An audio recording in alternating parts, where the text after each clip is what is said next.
G'day, welcome to Being a Better Man. My name's Ian, and today I just wanted to chat about a bit more of the processes that I went through on my Better Man project. And one of the things that I thought about right at the start was, I'm going to be a better man. What does that actually mean? What's a man? What defines a man? And I suppose one of the things that we always say is we look externally. We say, well, who are the good blokes that I know? Who are the men in my life that have been of influence? And I think everyone says, when they say who was a role model in your life, all of us go, well, my dad. I think everyone would say their dad. Well, most people, obviously, some people have some bad experiences, but most people say, oh, my dad was a good man, and I was influenced by him. But I suppose that's from my point of view. And one thing that I said before was that I'm not here to preach, and I just want to tell stories. So I'll try and not get off track and start talking about you should do this and you should do that, because it's really about the things that I've done. And if you can take anything from that, that's good. If you can't, well, I'll just keep working on it, and hopefully if I keep posting videos, eventually we'll get around to something that you might think's of value. But when I was thinking about what defines a man, I started to think about, well, who are the men that I know that have been some influence on me, and what are their characteristics? Now, as I said before, we have beliefs that people are good men, or we have beliefs that people are good people, and then find out later on that's not true.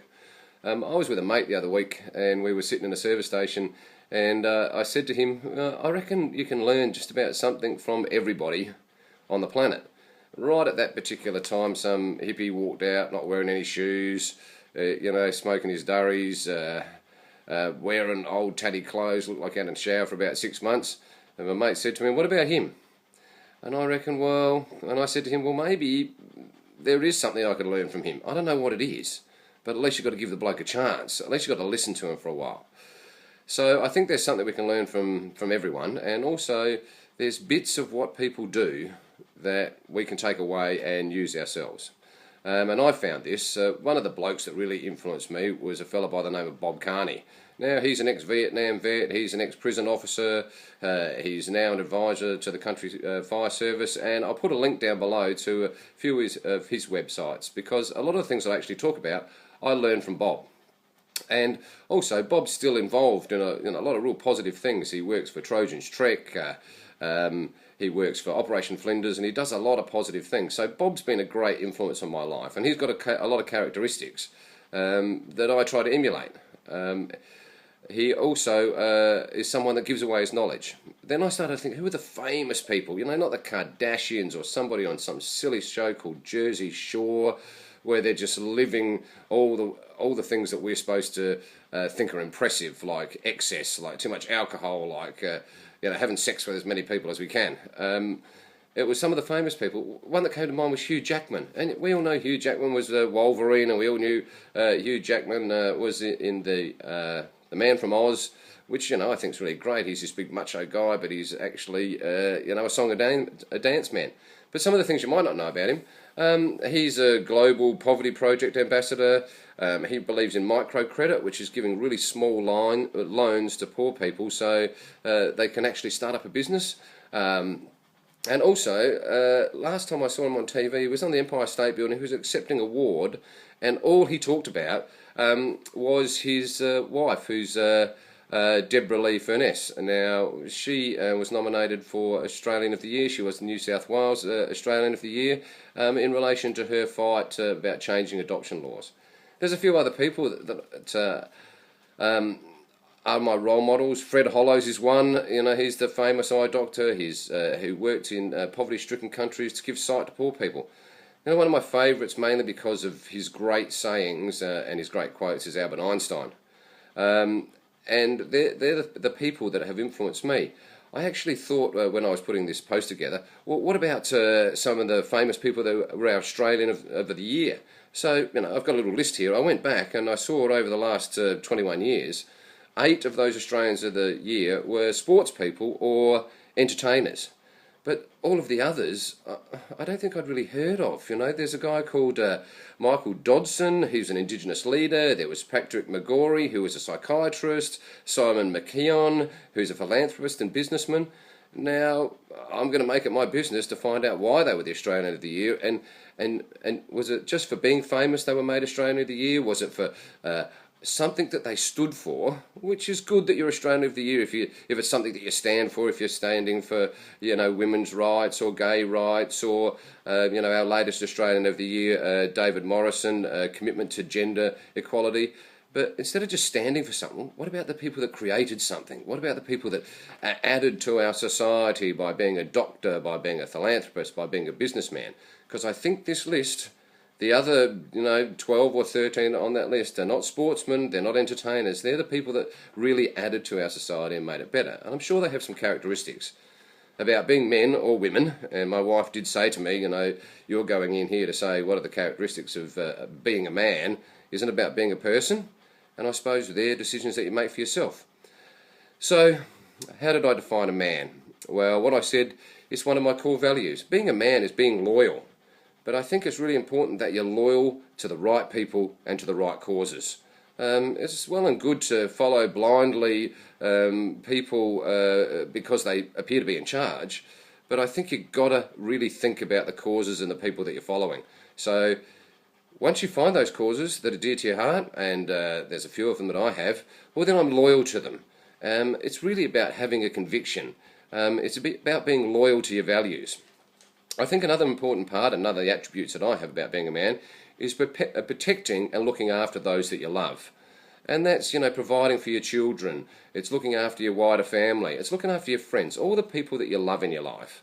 And I think one of the important parts about being a man is that people have to be able to trust you.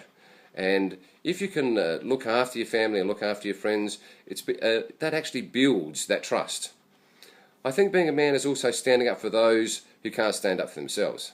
It's not always about fighting for the underdog. Sometimes it's about not taking advantage of people.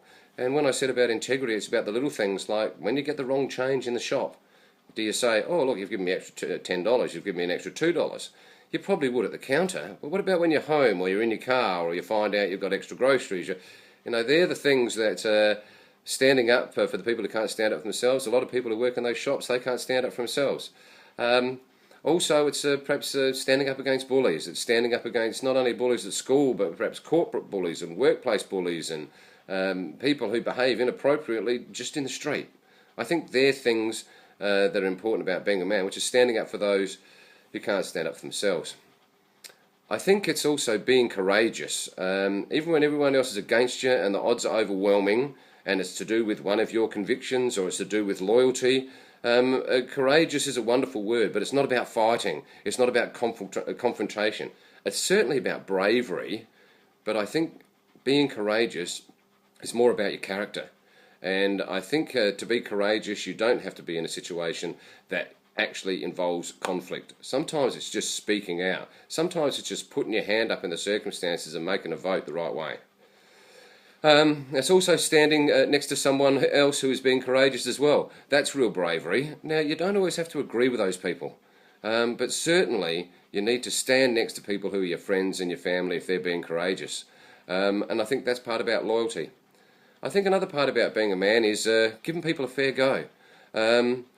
And that's a lot more about listening than it is about really doing anything, because often we do judge books by their cover, and that's why books have covers, because to a certain extent that's how you can make a judgment. But really, one part about giving people a fair go is not making those judgments, and I'm at great fault for that over the years. I do judge people a lot, and that's one of the things I'm trying not to do. And I found out the best way to do that is to actually listen. Also, I think being a man, one of the attributes of being a good man is helping those less fortunate than yourselves. And that can be a simple thing like giving a mate a hand. That can be like donating to a reasonable charity. That can be like understanding the plight of those who are not as lucky as us. I think another attribute of being a man is you've got to know when you're wrong.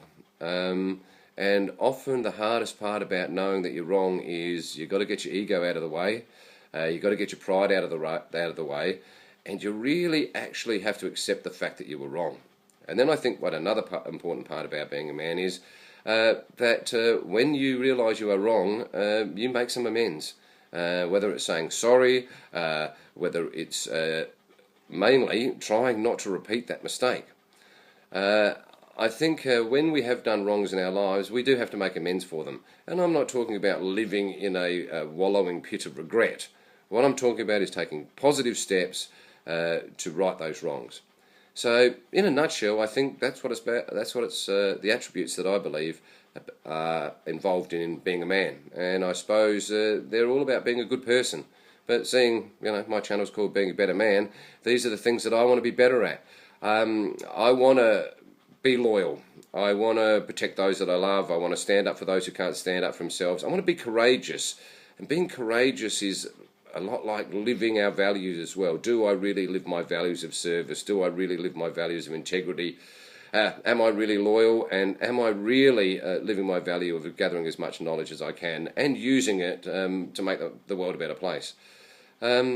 Also about courageousness is standing next to someone who's been courageous and supporting the courageous people in our society, giving people a fair go, right? Helping those less fortunate than myself, knowing when you're wrong and making amends for wrongs. So that's my little take on what I think are the attributes of being a man. I hopefully am going to get better at them, and hopefully in future videos I will demonstrate that in actual fact that's taking place.